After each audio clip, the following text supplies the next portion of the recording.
So it's good to talk to you all today. I'm conscious that people will want to get to the pub, so I have 5 minutes to be short and snappy. My lightning talk is sort of 3 parts. First of all, the work that the Campaign for Freedom of Information does with requesters. And obviously, because we've got small resources, that's not a huge proportion.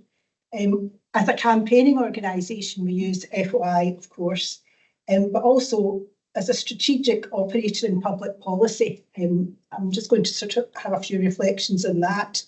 But first of all, I just want to be clear that the Campaign for Freedom of Information in Scotland is separate from the other campaign. We used to be a Scottish committee, and in 2019 we were allowed to go on our own, and we are a Scottish charitable incorporated organisation. So I know it was referred to earlier as a UK campaign, but it's just to be clear, it's not. I think it's important to understand that one of the significant differences in Scotland is the fact that the upper tier tribunal does not operate in Scotland unless, of course, it's using the UK Act. And I do think that that ultimately changes practice and decisions throughout the system, because you can only appeal to the Court of Session on a point of law. And so you don't have that postponing tactic. And I do think that's been very healthy. In terms of the requesters that we work with, we've heard really sophisticated approaches to FOI being prompted by curious journalists or practitioners. Quite often the people that we deal with live in communities, it's issues of local concern. And we have noticed a difference in the last 21 years since FOISA has been operational, because at that time there were lots more local offices servicing things from council services to housing, and they have gradually closed down because of the digital first approach, so they are less accessible. And of course, you only make an FOI request if it's recordable, and people want to go into the local offices and just verbalise, ask for the information. And it's amazing how it can be really beneficial, because you go in and you speak very nicely to somebody and they enthusiastically give you the information you're looking for there and then, and you don't actually have to wait a very long time. And we also work with people who do decide that because local offices are shut down, they do want to make an FOI request, and they realise that they believe it is very complex.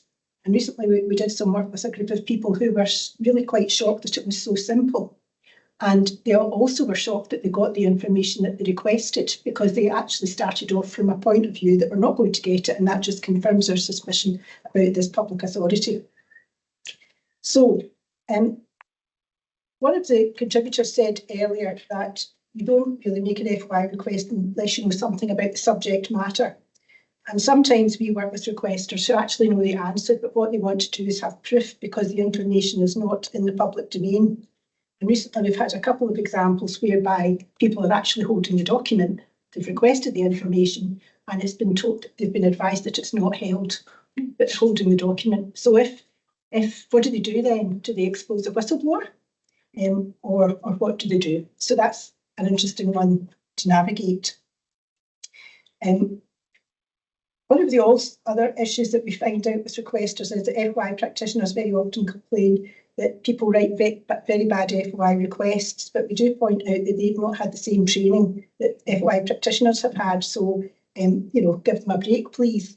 There is also, on the other side, a problem with FOI practitioners not actually knowing what they hold.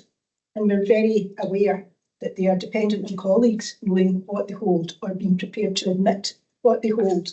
And that's one of the reasons why we are very supportive in terms of the Freedom of Information Reform Scotland Bill, that FOI practitioners be put on a formal footing to give them authority within their organisation to require their colleagues to produce what they know, so it can be considered for disclosure. In terms of a campaigning tool, I said earlier that one of the issues we're very concerned about is the fact that NGOs are reluctant to use FOI. And sometimes we have to make the FOI requests for some NGOs who do not want to spoil the relationship with the funding body, because it's seen as aggressive or confrontational. And sometimes we have to frame the FOI request quite differently, because if we framed it because of what they know, the recipient authority would know that it was them that was asking. I mean, it gets so complicated sometimes. So sometimes you have to kind of feign a degree of ignorance in order to get the FOI right. I would also say that in terms of a campaigning tool, FOI has been hugely beneficial in improving public trust. And that, of course, depends on the information being published. And we're very conscious, and I know the Commissioner's Office has done some work about this in the past, that a matter of concern is when people get FOI responses back, and I don't know if you've been in this position, it's got a copyright statement at the end about not sharing, and that the organisation that had shared it, they retain copyright. Now, to the layperson, that's quite a startling warning. And that's something, therefore, they worry about. Can I share it with the community council? Can I share it with the action group? Can I share it with my relatives? And there is a drive towards plain English, but they might reveal the information, but people might be scared to share it. So I could go on for quite a while, but I won't. I would just say that somebody had talked earlier about social media and making an FOI request. One of the issues that we've been persuaded about recently is people recording an information request and submitting it, and particularly people who have an impairment, it's people who perhaps have dyslexia or whatever, and it's easier for them to do so. And also for some young people, it's a much easier way to communicate. And it's going to be interesting to see how those requests are dealt with. So one of the things about FOI requests is that it's got to be an agile system, and that's why we want to change the law, because it's got to be agile to the environment that we work into. So thank you.